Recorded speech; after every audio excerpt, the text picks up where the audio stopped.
right. So, hey, welcome back to Heller Barnes. Ask Us Anything. And today is super cool. I'm super excited about this because we have this bizarre thing. We have somebody who is known as a producer from Audible, and nobody has any clue what a producer does at Audible. And so we are going to explain that, and you are going to be jazzed by this conversation. So, Johnny, can you tell us a little bit about Sara? And good to see you, of course, and Sara sitting No, here. So, Johnny, tell us about Sara, and let's get no, this I kicked can't. off. I've known Sarah, but not very long at all. I've known her. You know, I know her is from Facebook because she puts out. Not only is she a producer at Audible, and she's giving me work, which is I think, really a smart move on her part. But um, you see her on Facebook in all these yoga poses that the human body can't. She's like a slinky, um, and so I know her because she's tattooed all over, which we'll talk about. She does incredible yoga. I mean, stuff that looks like it really is impossible and has to be GCI. Um, and of course, an Audible producer. So, and I've asked her to be on this thing a number of times, and she kept saying, "It's not you, Johnny. I'd love to be there. It's Don. I'm Right. not fond of." So Yes. we finally got over that, and we're just happy to have you here, and folks out there in the audience. I hope you'll be asking a lot of questions because this is a wonderful experience to meet Sara, who can tell you all about how to be a world famous audiobook narrator through Audible, which is, by the way, one of the early. I worked at recorded books first and then Audible, but I used to go to those studios all the time.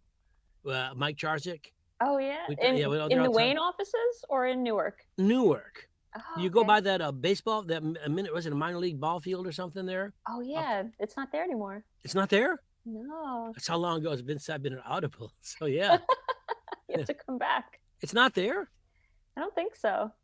Oh, what a shame. I hate to see a ball field torn down. I know. But anyway, so yeah, so that's Audible, the big player on the scene. And here's Sara from there. So welcome to the show, Sara. We're really happy to have you. Thank you. I have a first So question, Johnny. I'm going to I have no clue. What in the world does a producer? So, like, I know if you're in TV, if you're in film, I live out here near Hollywood. The producer's providing mostly the money and has the final say in a bunch of things. So you fund all the books because that's how it works in the book world too, right? That you're actually the money person and makes Yep. all the final decisions. Is that close? Oh, precisely. Maybe you this is could why she doesn't like Don. give us some context for those who are unaware. So I think it's probably different for different publishers, or it might be, but at least at Audible, what I do as a producer is at a simple level, I oversee the production from pre-production, so like before it's cast, through hitting the store. And so I'm casting the books that I am producing. I am sometimes directing them. If there's more involved, like either sound design or other creative aspects to something, like it's not just a straightforward audiobook with just like one voice narration, then I get to oversee that stuff. So sound design, I would get to listen to what the sound designer did and give any notes. If I don't like something, the sound designer has to change it. um, Now, by the way, many people don't realize there is a sound designer and what they do, and the fact that just like a visual, if they were filming something in the 18th century, and where they were filming, a jet flies over. That's slightly out of context for that visual if it was set in a certain period. Now, what does a sound designer do in an audiobook? So if I'm set late, I'm doing a horror thing, and what might a sound designer be thinking about in a horror, as just an example?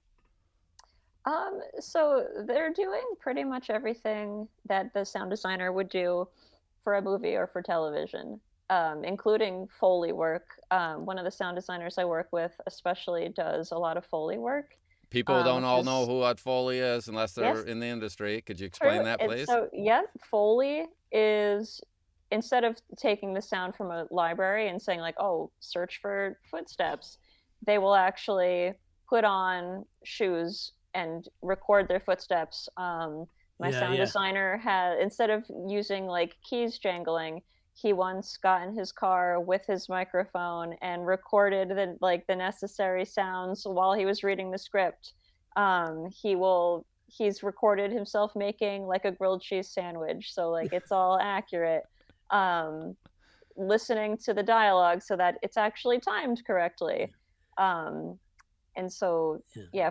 yeah, I really It's like really an art Foley. form It too, is. It because It's is, an art. in the yeah. old days of radio, when radio was live, they had Foley artists. Yeah. You know, and the thunder and, when I was in Chicago, I used to do stuff for Moody Bible Institute. What was it called? Unshackled was the program. It was somebody coming to Jesus, and I was either the bad kid who had to go to Jesus, or the kid who was the evil kid who led people into bad things. But we did it at in a open space with a lot of unhoused people. Basically, is what it was. It'd be like New York's Bowery area, and they had live Foley artists. It was the coolest thing. It's like, you ever see Garrison Keillor in the Prairie Home Companion with the Foley artist help create the whole scene for everything. Yeah, it's so cool. Like live, some live theater will have like a Foley artist off to the side, like doing stuff in time. It's really cool. It's really very cool. So Maria, so since this is Ask Us Anything, Maria, ask a killer question. So are you main or even the only producer for a multicast, which work like live theater? Are you still casting a lot of traditional narration as well?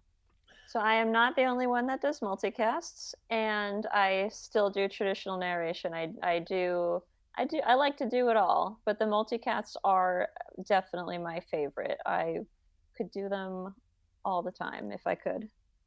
And what makes them special?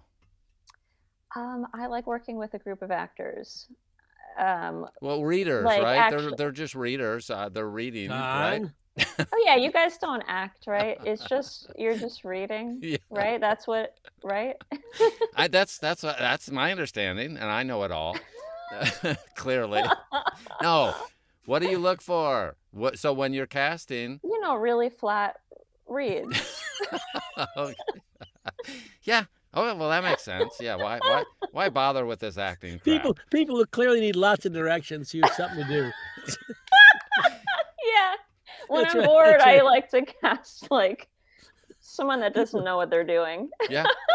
But and you've been calling me lately, and I'm available. Okay, for that role. So how did you start? So you clearly you didn't start doing big multicast productions. Did you start working by yourself? Were you a narrator? Were you so how did you get started in this whole mess? All right. So audiobooks are the only. No, I mean, how you were born? No. Go from there and then tell us what happened. So Teaneck, New Jersey. I was born in Holy Name Hospital. And then I went to college in William Patterson. Yeah. Pretty young college student. Right, yep. Yeah. You took the traditional route, is what you're saying. Yeah, that's what most people do, I think. Okay. No, so let's just maybe you have some background in, if I understand, music and the arts. Yeah, I was a music major. Actually, I have a bachelor's of music and sound engineering. Awesome. So I am actually, my background is foremost as an engineer. Mm-hmm. I wanted to record bands. That's what I thought I would, do. Yep. But of course, when I was graduating,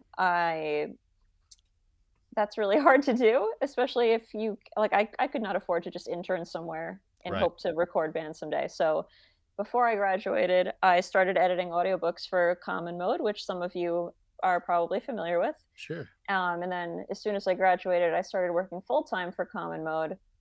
I was there for almost 2 years, and then I was a freelancer for a long time, editing audiobooks. I had done some freelance stuff for Audible, and then I got hired by Audible 6.5 years ago, full-time. And while there, that's how I eventually moved pretty quickly into, I was the only post-production person there that would also direct audiobooks sometimes. Typically that's something only producers do, but I guess I was okay at it. And so I would do the directing sometimes. And then it was kind of presented to me as an idea, if you want to move to Kat's team and be a producer, we'll work it out so that you could still do editing, because I love editing. Some people hate it and think it's weird that I like it so much. You're But my I love people. it. Yeah, I Yeah. love editing. In fact, I get upset when I haven't done it for a while. See, people like you are so necessary for the industry, really, because like I don't like the tech. I don't like tech anything. But people who like it, I just think it's another art form. It's like Yeah. an actor who can sing and an actor who can dance, an actor who can do tech. It's another cap to wear. Yeah, and I feel like my job as an editor, or really everyone's job should be as an editor, is to help you guys like really shine in the end. Like not letting weird mouth noises get through, which we all know happens, and like making you sound your best through post. Let me ask you a question about multicast, because a lot of people are going to ask you about it, and it's really it's not brand new, but it's really there's a lot more of it now Yeah. in audiobook releases. And in my experience, I've worked both multicasts when the cast has been in a room working together over a period of days, which is more rare. It's happening again now that, it happened before COVID, then stopped, of course, and then started again. But most of it is Don does his role and you do your role and I do my role, and you and your team put it together to make it sound like we all work together. Is that pretty much how it mostly works? For other people, maybe. I have never done a multicast like that. I kind of refuse to not do it, So to how do do it you like do it? that. So You what's do your, it like theater Just then. like this. Like you have everybody available? everybody's in the Zoom room together? Yeah. So if there are a bunch of people near Newark, then we'll have them come in. They'll be in the room together, but then we'll all still be on Zoom. So then I'm also not limited to casting people that just live in New Jersey and New York. I can cast people So from I've everywhere. never done a full cast Zoom thing. That's a shame. Well, if you know someone who does that, I'm just saying. And well, hey Johnny, don't You feel should meet bad. me. Yeah. She did not call me either. Okay, Yeah. and I don't know why, but I could She will guess. now. She likes your booth. Yeah. So, I'm fascinated by this. I want to understand more about so now let's see, you've been there 6.5 years. So now you've produced 6.5 books. Is that correct? Yes. One per year. That's what I was assuming. No. But they're really long books. So long. Do you have a rough idea? You've worked on now 22 projects, or do you have any rough? Hundreds? Okay. Gotta be. I assume that, but I just. And especially editing many hundreds, because it's the only thing I've done in my adult life. It's been almost 15 years of audiobooks. Okay. Do you go into the studio or work from home a lot? Or both? I only have to go to Newark twice a week, thankfully. Clearly, I don't like leaving the house. But if I have a session happening in Newark that I'm directing, I will obviously go in. I won't sit on Zoom when I'm only 40 minutes away. Well, good. Now here's something we're gonna bring this up a couple of times, but I'll start it now for our viewers and listeners later and stuff. How do you want, and if you want, I think every producer is always looking for new talent, new sounds, and that doesn't mean the old sounds suck, but you just want to see what else is out there. So how is it best, and how do you want people to reach out to you, and what's the best way to do it, and how frequently? Weekly. So if you every few minutes give you a call. Daily, you know. Put a tent on your front lawn. Yeah, like tell me what you had for dinner last night. If we don't know each other, then you can reach out to me. My email is sarakos@audible.com, SARAKOS@audible.com. And if we already know each other, I never give a guideline of how often. I just say whatever you feel like. Really? Yeah. Wow. No one's ever been You're gonna crazy. regret that in a minute. No one's ever been crazy with it. But I don't think I have you. I'm writing your email I down myself. know. What I'm doing is I just put it Wait, up we've here. emailed Johnny. What are you talking about? We have? Yeah, of course. Oh. Now, did I spell it right Remember? here? Can you see it on the screen? Yeah, that's it. Okay. So it's now in the chat, so it'll be there. So now flood Sarah. No, if you Now, by the way, so this does happen. People don't understand this. If there are a group of people meet you and 27 of them send you a message in the next 2 hours, they don't realize that that's probably not the best strategy, because you are going to get a minor flood that comes in over the next day or so, and that most people that are a little that are thinking about it would be really well off to say, hey, a week from now, 3 weeks from now, to send you a message that says, hey, I saw you on this show, and you know, and you gave your address, and I'm checking in, and I'm, you know, and they might what would make you instantly say, Don's off my list because he sent in this. I know you want me to send you gigabytes of files of every sample I've ever done. Is that close? I mean, I'd rather have like a good virus. Oh, I didn't think of that. Wait, now I have a strategy. Okay, cool. The most suspicious looking link. Yes. I didn't realize you're so funny. I'm delighted. Some have considered me a virus, but we're not talking about that. I'm like a good virus. You know, from this view, it kind of looks like the pattern behind you could be little viruses. It is. Yeah, little viruses, that was from my medical days. We took pictures of my viruses. Yes. Very good. I didn't think anyone would recognize it, you know. Hey, there's tons to talk about, but there's a couple other things. So we're gonna bounce around a little bit. I want to ask, I want to ask all about your here's your doggie. Hello, puppy. Oh, did you see her? Yeah. I'm hoping she still stays asleep. Oh, there she is. Hello, sweetie. Go back to sleep. Okay, let's start with all the tats. When did you start doing that?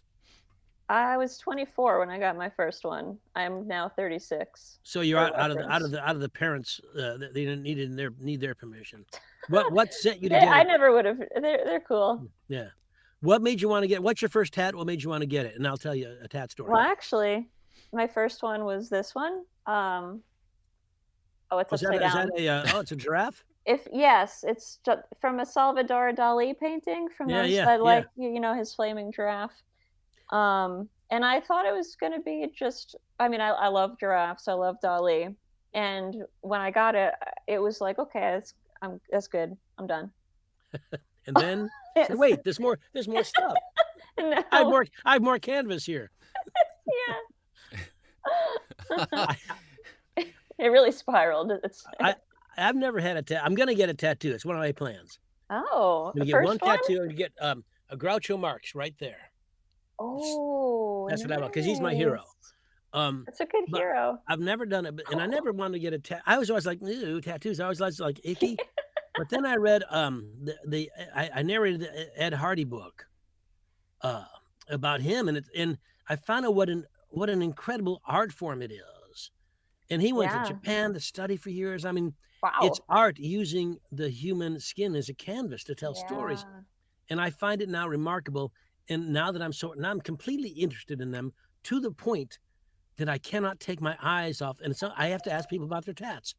Where'd you get it? What made you get it? I want, like people on the subway. I want to know the whole story. That's and awesome. I want to know also, like some people have it like in there and in where it hurts. Oh yeah. I know some places don't, some places do. What's the most painful one you've gotten? If it's not too. I think maybe the one on my thigh. This one. Where the most?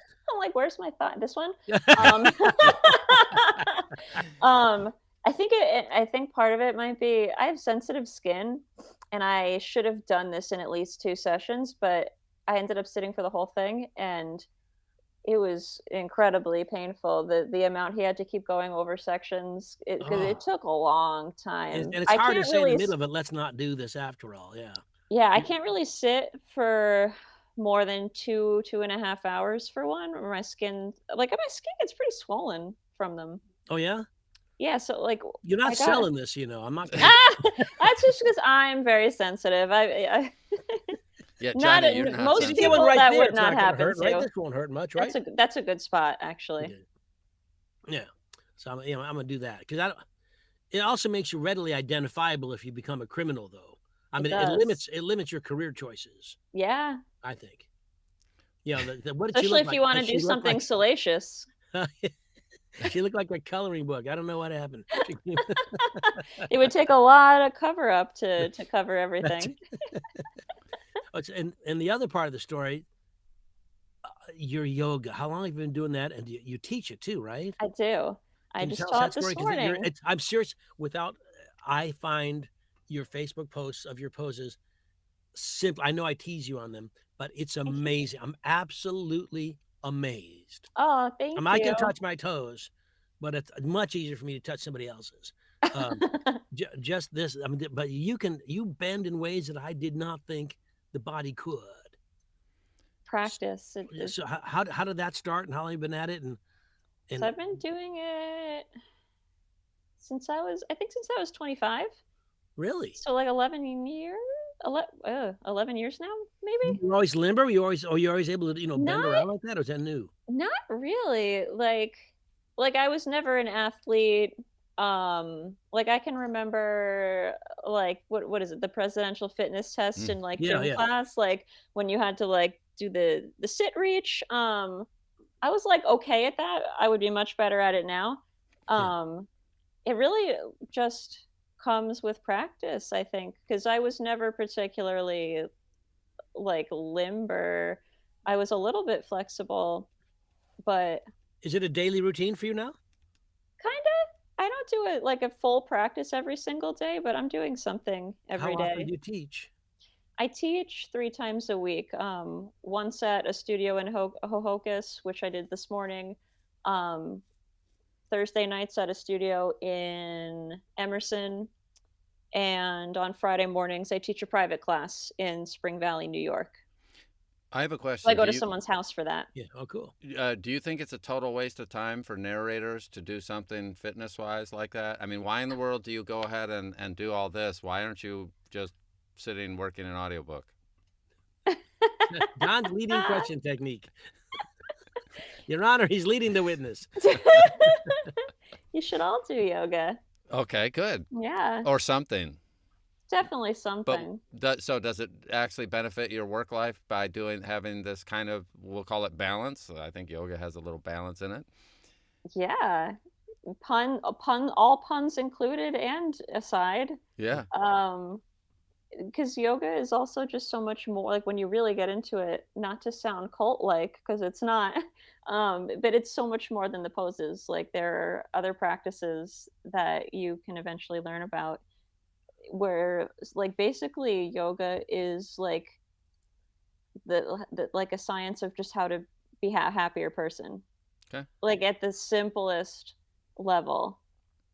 And like yoga started out, yoga didn't even start out as a physical thing.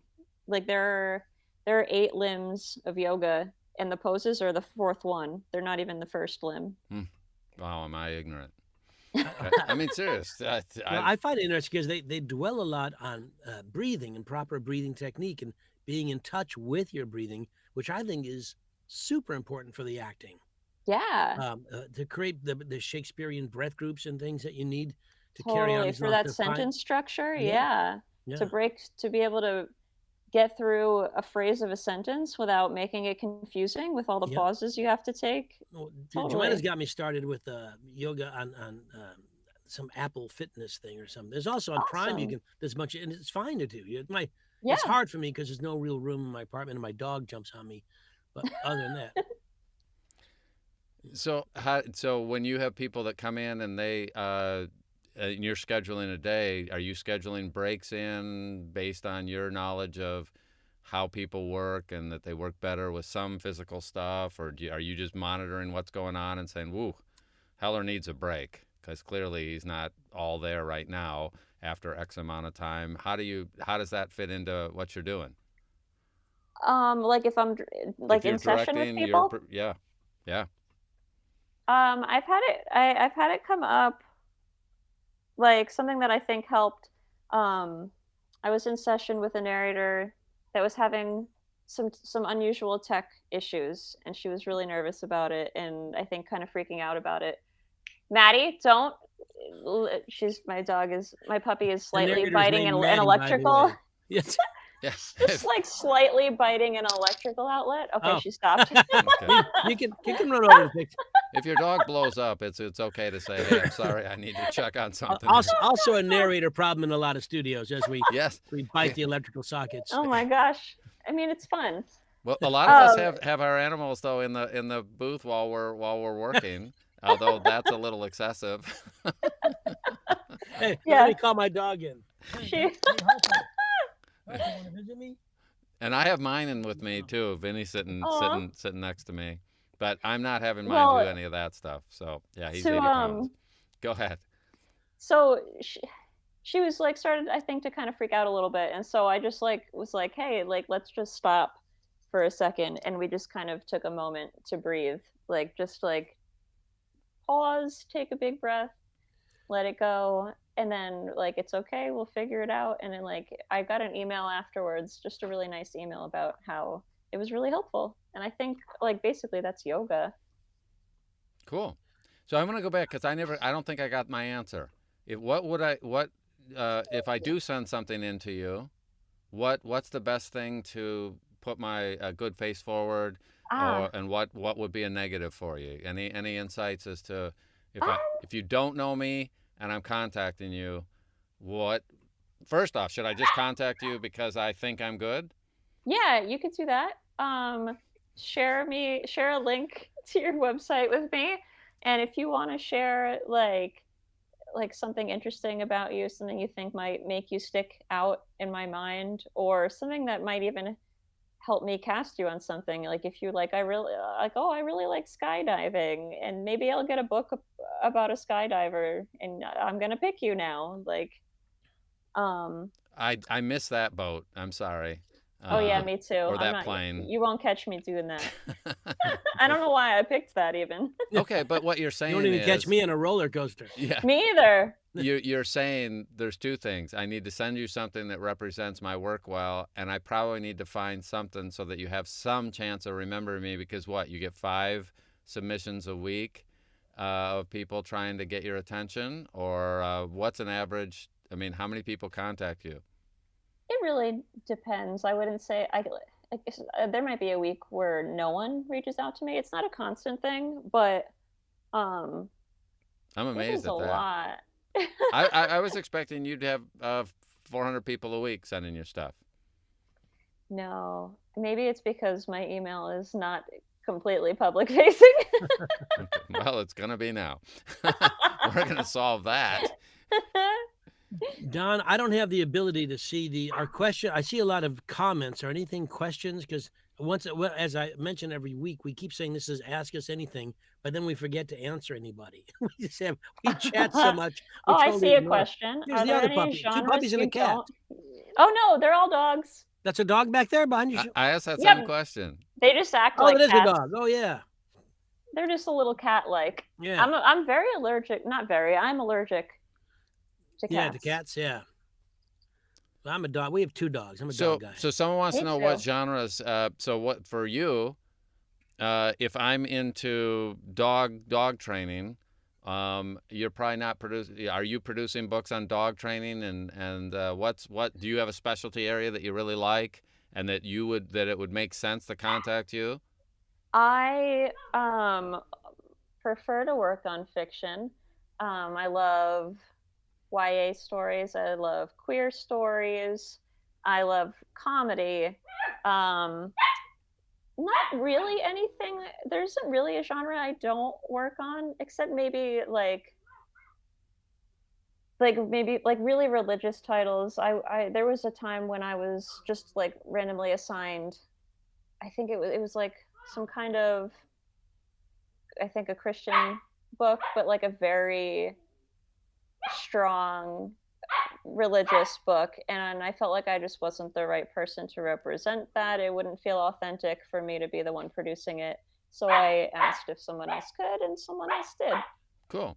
So the ones though that you're into young adult fiction. Yeah, wide-ranging fiction. I like really weird. I heard comedies. Stories. That's what I'm sticking. Yeah, I love comedy. And I like weird stories, like weird thrillers or So when Yeah. so if I sent you a sample, I would be smart to have done my homework and send you seriously something that's comedic, something Yeah. that is going to show off my ability to do the things that interest you, Hmm. and that obviously would be a smart way to go with it. So I suspect people, hopefully they generalize. You have a specific set of things that you're interested in and that you like to produce. And if I want to do those type of things, then you're my person. And Yeah. if I want to do something else that's not in your wheelhouse, because we all have our preferences, cool, Hmm. then I need to find those people and I need to target rather than just send you, my latest, hey, I just read the Bible, this, and this. And you've just said, well, that's You not directly. still could though, because I might say, hey, this person, my producer friend should know you, and then I might share your email. So Okay. Or they could just read the funny parts from the Bible. Yeah. Yeah, that'll work too. Oh, That Job, what a card. and here we do have a question, comment here. Uh, so Scotty says, short of coaching, does ACX Audible ever offer a review of narrators' work? So I send you in. Will you send me back? Oh, love you, man. You are the best, nicest narrator I've read, and I love the way you voice this. And if you would just tweak this one thing and get your dog to bark a little more, I'd be happier. No, I mean, we don't do that. I don't know if ACX is separate from Audible Studio, so I can't speak for ACX, but we don't act as coaches. and you hate coaches, right? I hate them. Yes. Yep. Yeah. Do do you think is it something that if I say to you, my background is I worked with this musician or that musician in the music world. Sometimes I would use that. I've always used that. Whoever I've worked with, people would know their name, and that will give you some perspective on possibly what I can do. Are most of the people calling you well coached? Are they still learning? What are you looking for? I get everywhere on the spectrum. I get new people that have done some coaching but don't have anything that they've done with a publisher yet. And you accept many of those, or is that an I outlier? do. I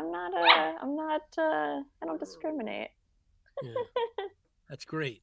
Because Well, because sometimes, some people,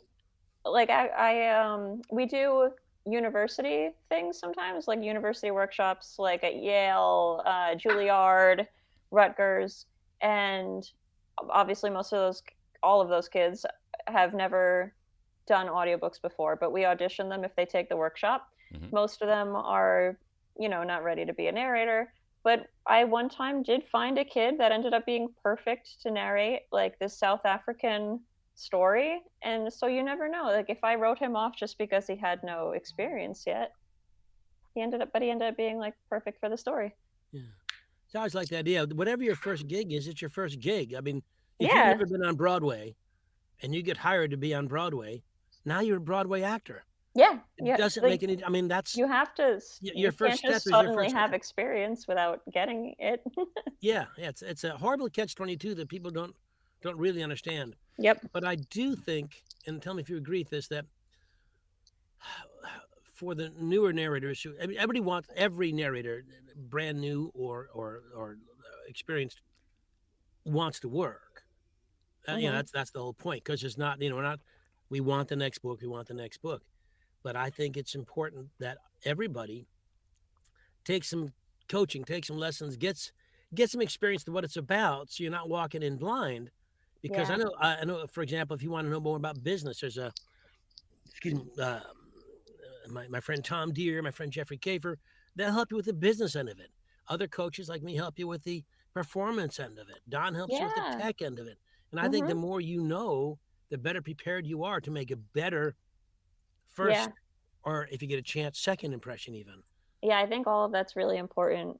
I think it's something some newer aspiring narrators maybe don't realize. Like, Yeah. oh, you mean I I have to take a class now. Yeah, I mean, Like, well, yeah, actors you study need, acting. it is yeah, Yeah. actors study, Well, exactly, actors study acting, and this is acting with your voice. You don't have your yeah. face to help you along. You couldn't do any of your engineering had you not studied engineering or learned something about it. Yeah, like, it can't just be, I've got a decent voice, Yeah.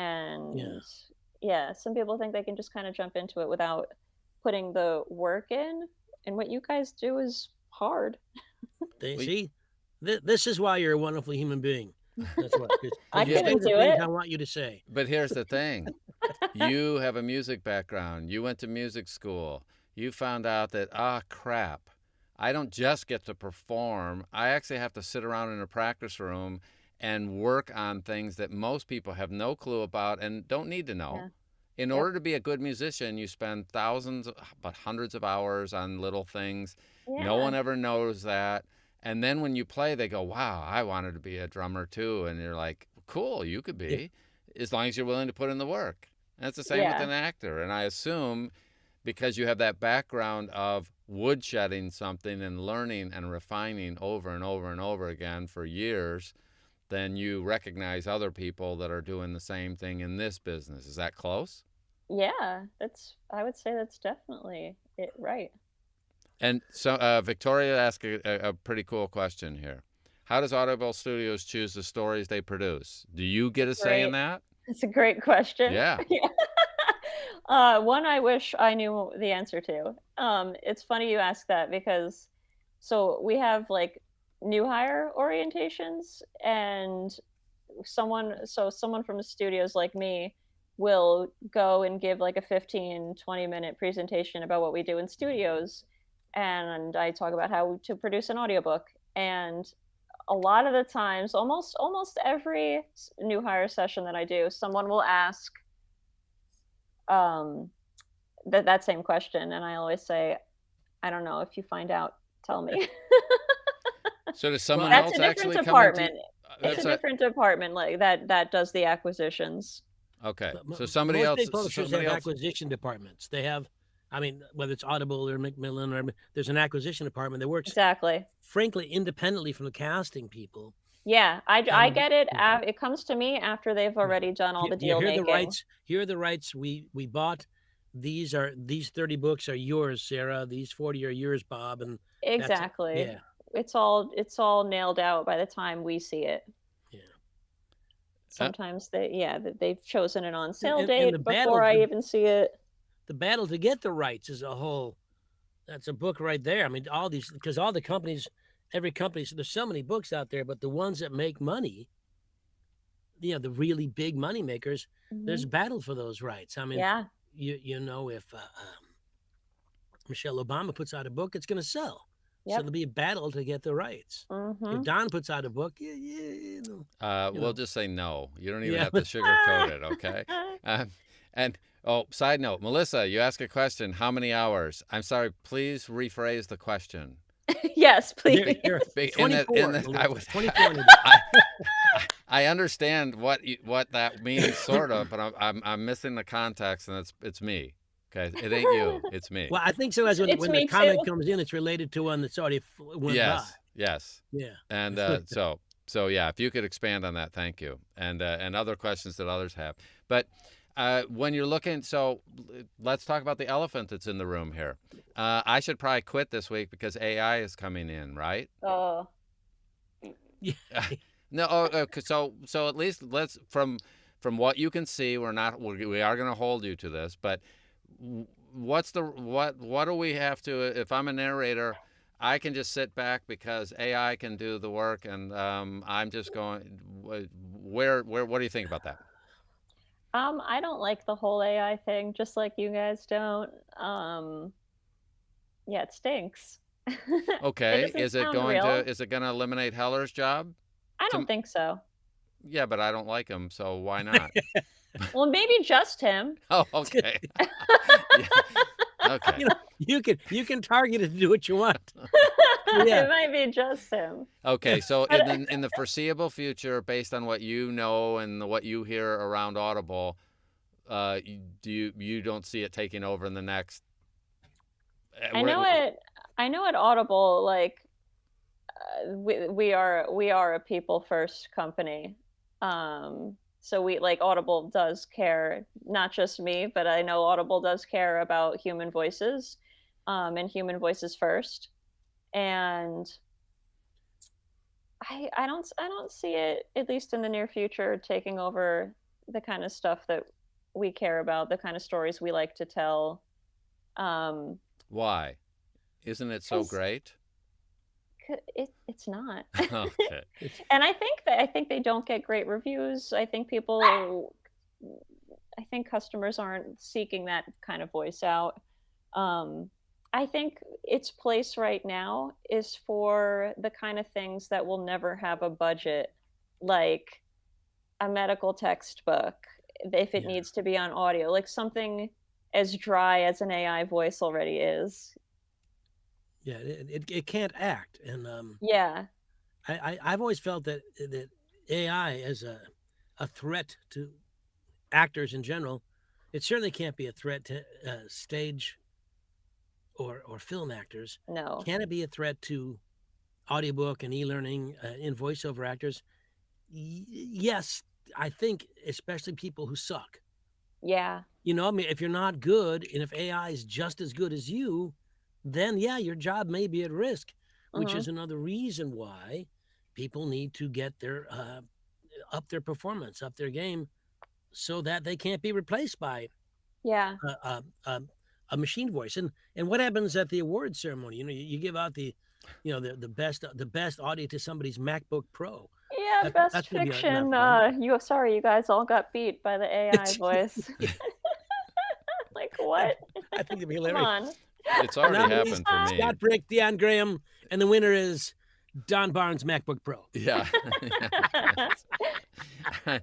I probably would qualify on that. Yeah.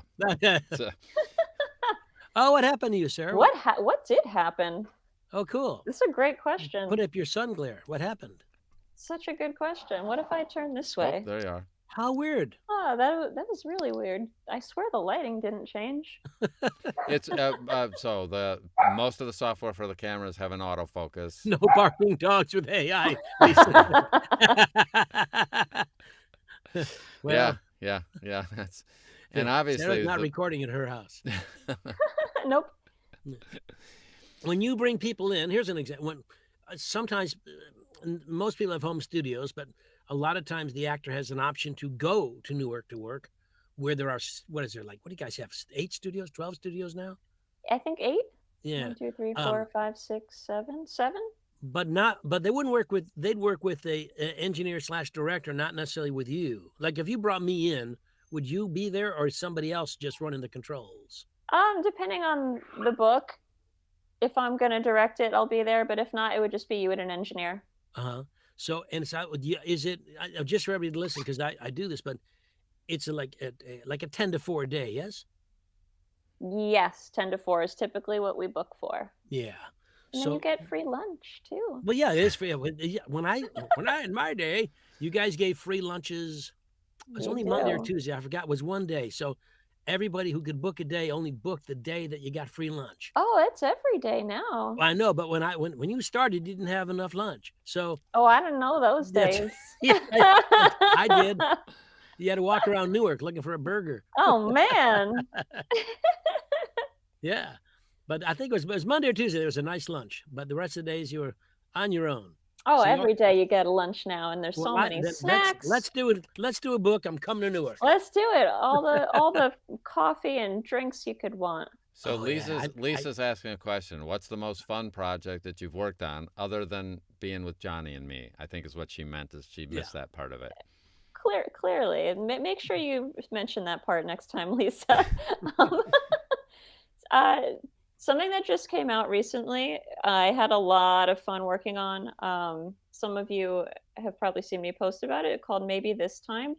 It's like a sci-fi rom-com by Cara Bastone, and it is a multicast, one of my faves. And it was just a lot of fun to work on, and the sound design element. Tell us the name again, please. Maybe This Time. It has a lot of cool Atmos sound design.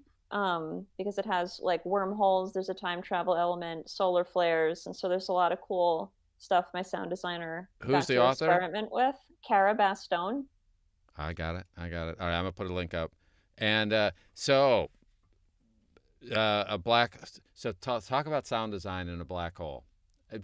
I mean, did you get to? Were you involved with the auditing of that? Yeah, so I don't actually do the sound design, but my sound designer and I work pretty closely, and he's done so this was like the fifth Sara Bastone project we've worked on together. And so like we know we know each other really well. We work good together, and he just had a really cool vision for what the solar flares and wormhole would sound like, that I didn't have to give any notes on it. And it sounds really cool in Atmos, the 360. Yeah. So now, okay, just for perspective, not everyone knows what Atmos is, but surround sound and But 360, and not only even do you better have than surround sound. not only do you have all the way surround, but you also have up and down. So it can go up and down. And the most bizarre thing is Dolby has done such an amazing job that now you can listen to that with headphones Yeah, it's and so get that cool. same effect, which I never thought was possible, and Yeah. now is possible. I don't know Okay. who came up with the math for Oh that gosh, the and math what for that. planet they came from. Yes. Yes. But yeah, you don't need a surround setup to listen to Atmos. You can even get, like, you know, the sound bars you can Yep. get for your TV, like they can be Atmos capable. I don't know how, but like even still, you can get a living room setup that's just a sound bar. You don't need 12 speakers. Right. Right. And that's the thing that's so bizarre now, because obviously, um, most of us only have two ears, and with two ears, we still hear directionally all around us and up and down. We hear where something is coming, and all that is our brain is doing the math of a sound What's that's that? coming It's from. a piece of a Christmas tree Oh from wow! December that my puppy found. You I had have to a share. Nice. yes. Had to share it. So the Atmos technology now allows somebody to take and place a sound in three-dimensional space, and then that means that when the wormhole comes up, the sound can sound like. Now, I haven't heard many wormholes, by the way, so I really don't have a good concept on it. But that's like Jurassic Park. Nobody's heard a A certain T-Rex, dinosaur, yeah. and so they came up with a sound that they thought would be the dinosaur, and as long as it's consistent, and I bought into it, and I assume it's the same for that. Okay. Yeah, and it sounds so cool. Um, it's funny. I got to work with Noah Reed and Zoe Chow. They're the stars of it.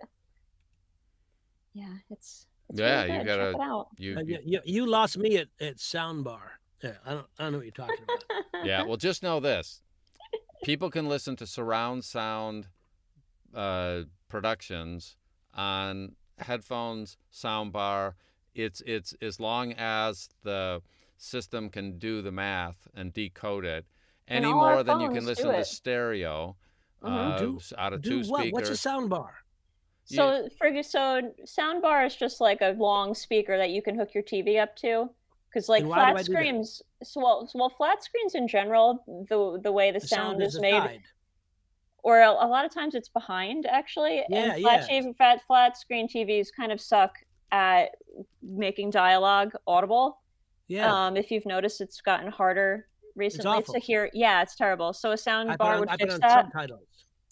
Yeah, sometimes I need to put subtitles on. Yeah, they're like for American speakers. I'm like, come on. Yeah, and that's because I've heard that it's because the way flat screens are designed, they can't really project the voice very well. And So if so a I get one of these soundbar, things, it'll shoot the sound out at me instead? yeah, and if it's Atmos capable, it'll give you Are you Atmos saying as well. ATMOS? Yep. And really, so Well, the world of shit I don't know is just larger and larger every day. And you can listen with all of our smartphones render Atmos. So if you listen to something on Audible that was mixed in Atmos and you're listening on headphones, you'll hear it in Atmos. Really? Well, Yeah. So when I go for my walk and I'm listening to, right now I'm listening to Grover Gardner do the Lyndon Johnson books. It's like 3 million page books. So I have a earbud guys, and I'm listening in Atmos and I don't even know it. No, Oh, that wouldn't be mixed in Atmos because it's what? just one voice, right? Yeah. Yeah, that'd be weird if he were spinning around your head. It's for multicast we're talking. well, Yeah, and I stuff with may be the sound. only idiot in the room. We can go No. on. We can. so it's We two can- things. It's not. It's probably going to be multicast, but it's going to be something that has sound effects, and Yeah. that's so when you get a sound designer, Oh. they're making sure that the creaking door. So they're going through a door. The door Mhm. creaks. They make a Okay. decision It's like about audio drama, an basically. audio Yeah. drama, or it'd be similar to a theater that has. But it now can, with a pair of headphones, surround you, and you could hear the creak on the right-hand side in the distance or close. Or if a bird flew over, the bird and its wings were flapping, and that was part of the story. The bird, and you would hear those wings flapping and going over you and go above you, as opposed to just going around you.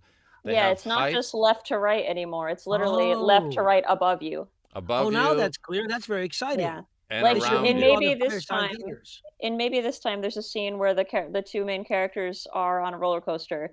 And so the roller coaster, you hear it ticking, ticking, ticking, going up, and it starts up here, and then it whooshes down around behind you, and you hear it come to the right, and then all the way up here, and then whoosh back down. I'm agog. That's really cool. Yeah, that is cool. I want to hear something now. Well, download maybe this time. I will. I'm gonna do it. And I don't know anything. That's fascinating to me. It's very cool. Yeah, it is cool. I mean, a little frightening too. Yeah. God forbid I should have to imagine a bird flying. And by the way, so I put a link in the comments here, just so that you could see what a sound bar looks like. That is not I'm not saying buy that one. I just picked one at random so that anybody who wants to go into Best Buy, and you got to type out all that stuff, but nonetheless, you could see what a sound bar, or just go into Google and say sound bar for Atmos. And Atmos is if you remember, it's like saying stereo. It's like saying quad in the old days. I mean, basically, somebody has done the math, and the computers are powerful enough today to figure out what our brain needs to perceive a sound in a certain direction. Up, it's crazy. Down. It's crazy. It is absolutely. Sense. Like I don't. Yeah. Yeah. It's one of these things that's taken them probably 50 years of audio math to figure it out, and somebody at Dolby has figured it out, and they've now made it commercially available. You can buy all so that we can experience and love Ant-Man and the Wasp even more. Well, that's true, yes. But so we can be entertained with the equivalent of VR for audio. Virtual reality for audio. Those glasses that people put on that make you feel like you are in that scene. Now it's in your Atmos ears. is doing the audio part of it to make it seem like we are in wherever the scene is. So that's why it's not going to usually be it could be a single narrator, but it's more likely going to be multicast because they have budget and they have sound design and they have a director. Yeah. And I'm also laughing because when you mention those glasses, I see all these Instagram videos and stuff of people putting them on and like falling over. Yeah. Walking into stuff. Just banging into shit. It's very disorienting. Yeah. It's funny to watch people fall down. The next time you go to see a movie in the theater, make sure you go to a Dolby Atmos theater. All right. And then you'll hear it all around you in the theater. Yeah. So even the DAW that I use, Studio One, just integrated it so that you can now place things. If you want to do that type of project, you can, instead of just placing things left and right like the old days, you can replace it. There's a little thing that comes up, and you can go, I want it in the upper left-hand corner behind me, or beside me, or below. And they're doing it with music now. Yeah. Yep. The music. So Apple is pushing. Mixing Rush in Dolby Atmos. You have all those toms and cymbals to pan all around your head. Yeah, yeah. And pianos have almost always been mic'd with stereo mics or more. and people don't realize that. Guitars are very often mic'd in stereo. And so there's two, but now the whole band can be spread out, and you can actually be placed in the middle of the band or in front of the band or behind the band. I mean, Yeah. the stuff you could do with this is crazy, You and could it's be just in its seated as infancy. the drummer. Yeah. Two Yeah. sound engineers talking shop. Yeah, well, here's the You should thing. change the name of this show. It's also a way to screw up royally a drama, because if you do it poorly, it takes Yeah. everybody out of the story. That's why the sound Definitely. designer and the producer is so important. Somebody like Yep. you who's going, that wormhole sounds like a blender. It took Yeah. me out of the story. It sounded, it was the wrong sound. We got to do something Yeah, different. and there have been times when I've had to have a sound designer pull back on something because Yes. it's like, oh, this is too much, or there's not enough. Like, so it is an important kind of. Earlier in my career, which is started in the early '90s, I did a book, and it was re-released, and they didn't do a sound thing. They simply added music. Oh. So it didn't help anything. Right. It was a battle between what you heard. Right. Either the narration of the story or the music. I mean, So there was like a score under your narration, like the whole time. Yeah, it was. A lot of people don't like that. No one would like that. Some people actually just hate. Some people just seem to hate sound effects in general. Like sometimes people will review like a multicast and they'll be like, "Oh, this was good except for all the sound." Yes. And I'll be like, "Have you ever heard a movie before? Have you ever lived in a house before? Yeah. All Some the time. people I mean, we all know you can't read the reviews. Yeah, you get set in your ways, Also, though, some of it is how well those are done, and were they done at an appropriate level to where they were an enhancement as opposed to a distraction. It can't drown stuff out, because of course the voice is king. Right, and that would be the same with the Atmos stuff and what we're talking about here, all this surround stuff. Somebody can overdo it. Not just you don't do it just because we can. Right. Yeah, That's it has to be a reason, a better and more engaging experience for the listener. And then that, especially in audiobooks, sometimes that comes down to the writing too. Luckily I've worked with some authors that are very receptive to feedback on okay, I've never really written for, they don't write in script format, but so it might be their first time. And so sometimes they'll say we can actually cut this line because it feels like it's just servicing the fact that we can do sound effects. There was a line in something that was like, "Oh, wow, the waves are really loud. Let's walk down here." And I was like, I'm going to cut that line and we'll just hear the waves fade out because they walked to the other end. And they were like, "Oh, yeah, cool, do that." But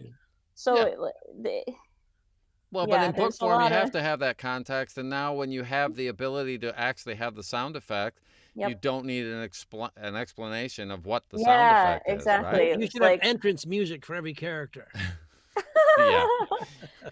Something akin to a game show entry music. Yeah. People love that. Melissa has a tattoo question. I can't read it though. We're back How long to did the tattoos. thigh take to do? The one that really hurt? I feel like it must have been 4.5 hours. Ooh. It was way too long. I should have been okay, I gotta come back because I'm dying. Do they have anything for the pain? Do they give you anything like marijuana, I assume, or crystal meth? They have a spray.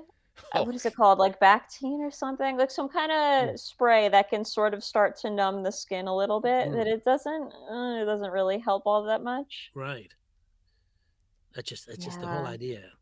Yeah. So I'll risk it here, but I don't think I'm not. That's doing good. The shoulder's a really good spot. You'll be fine. That's where I get all my shots, so I might as well be able to handle it.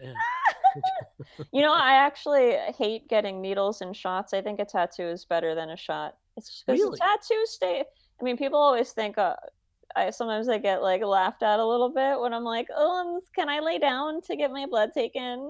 And they're like, "Really?" They're like, "Really?"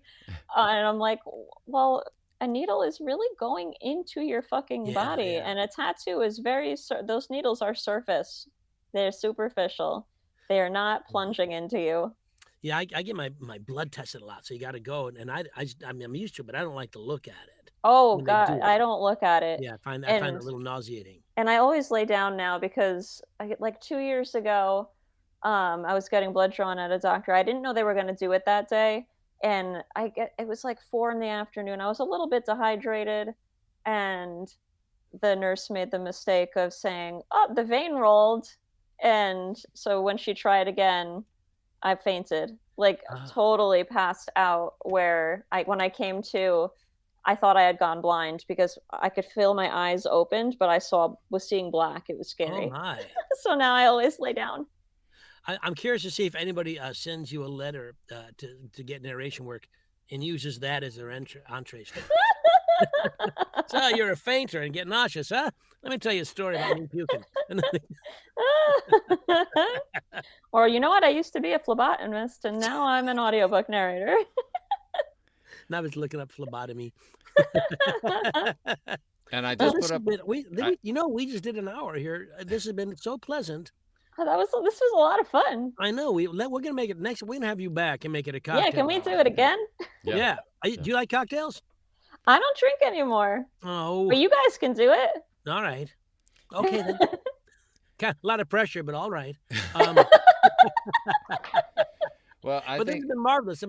Thank you so very much for joining us. Thank you for Anything having coming up? me. And just tell us the name of the new book that you're proud of that just came out again. Maybe this time. Okay, and what's the next big project you got coming? You want to plug anything? On the horizon? Let's see. Stuff that's not out yet, I'm not supposed to talk about yet. okay. But just if you like Carabas Stone, just always be on the lookout. Okay. Well, thank you so very much, Don. Anything you got coming? You got a show coming up later today? Yeah, so I'm running this whole show I'm on my new interface. There's a brand new interface that just came out, so I'll be talking about interfaces today and a new one that I have. And so for anyone that's interested in the tech related stuff, I've got a show that's at 2 o'clock Pacific, 5 o'clock Eastern. Wow, busy. Every week, just talking about the tech, home studio tech stuff. So join me for that. Be sure to subscribe to the channel. Get your dog, and every time you have to have a dog in the studio. All three of us do. Okay. That's how the pros do it, and you could do the same thing. So super cool. Sara, thanks for having you. We will definitely have you back. If somebody has a question for Sara that we didn't go over, throw it in the comments afterward. I'll feed it back to her, and we'll answer anything that we missed.